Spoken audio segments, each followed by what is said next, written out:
On this channel you'll find some really interesting comparisons between completely different disciplines of motorsport, and today is no different. Here we've got the Ford Fiesta WRC car from 2017, around 300-350 horsepower, 1360 kilos, and of course four-wheel drive, so we can sling it into these corners, handbrake through and just power on with all the traction in the world, and we've got nothing to worry about.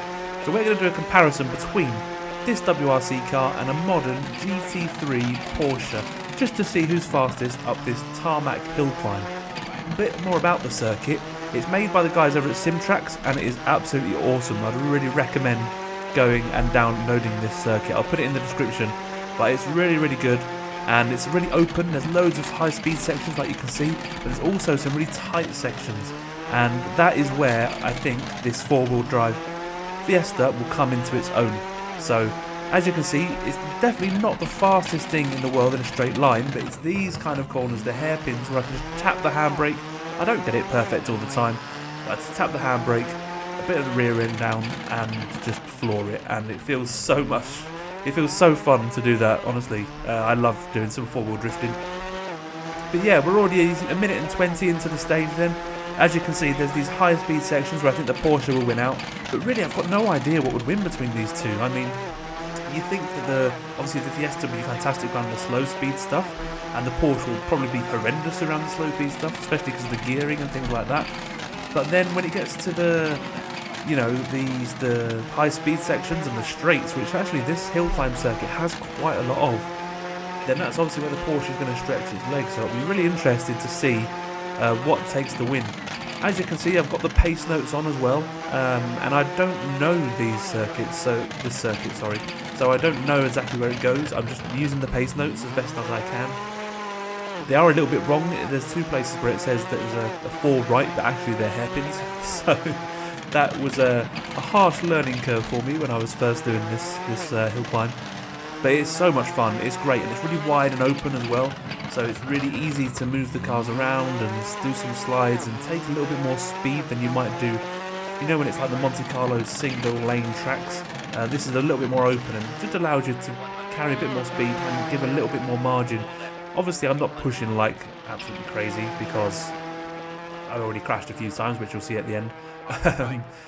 But so I am being tentative. I'm being tentative in this car and the other car, but I'm still going as fast as I can, you know, without knowing the circuit.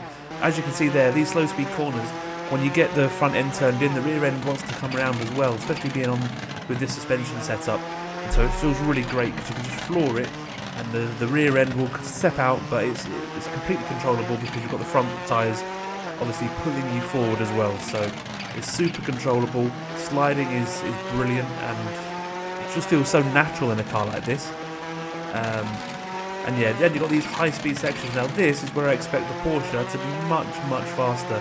So again, I don't know what will win out. Would it be the slow corners that win out, or would it be the high speed corners that win out? And the sheer, you know, power.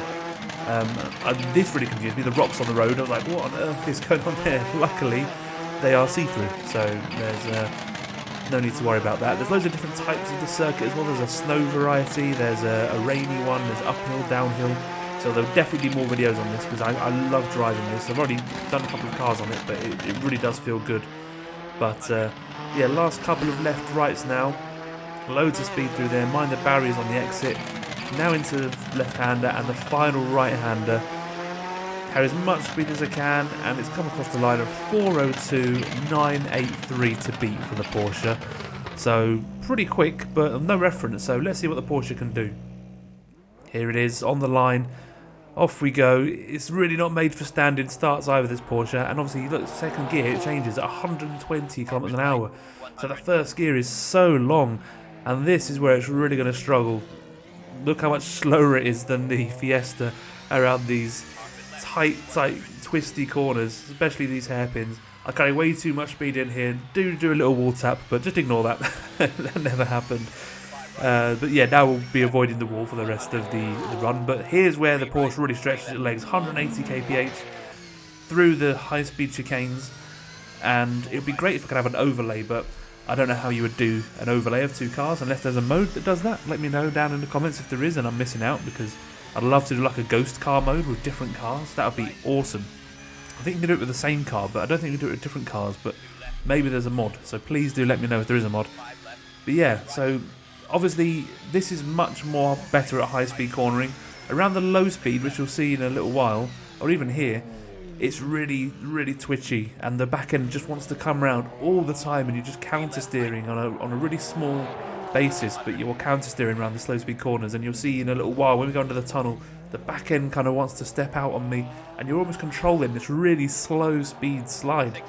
But yeah, anyway, you'll see that in a moment. But here again, stretching the legs of the Porsche.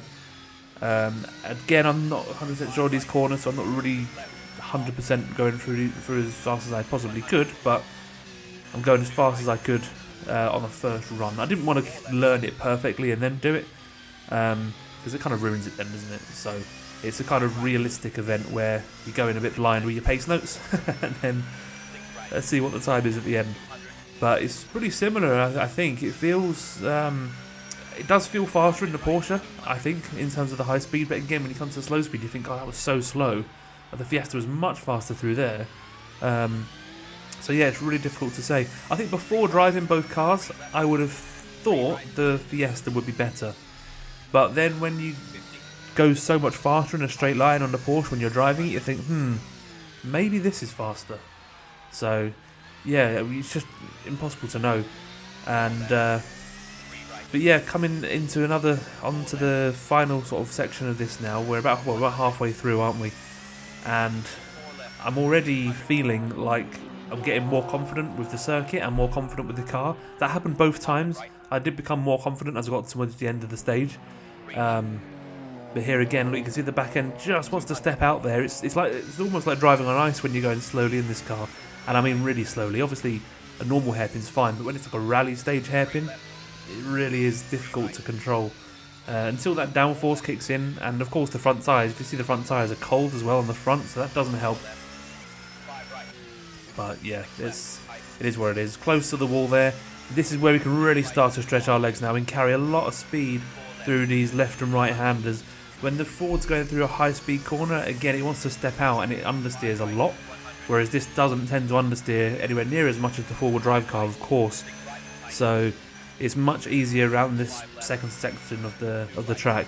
Little tiny wall tap there by accident again. I do crash into the rock, but it's only a little bit. Please forgive me. This car's quite wide. It's much wider than the Fiesta. It's much bigger than you think it is.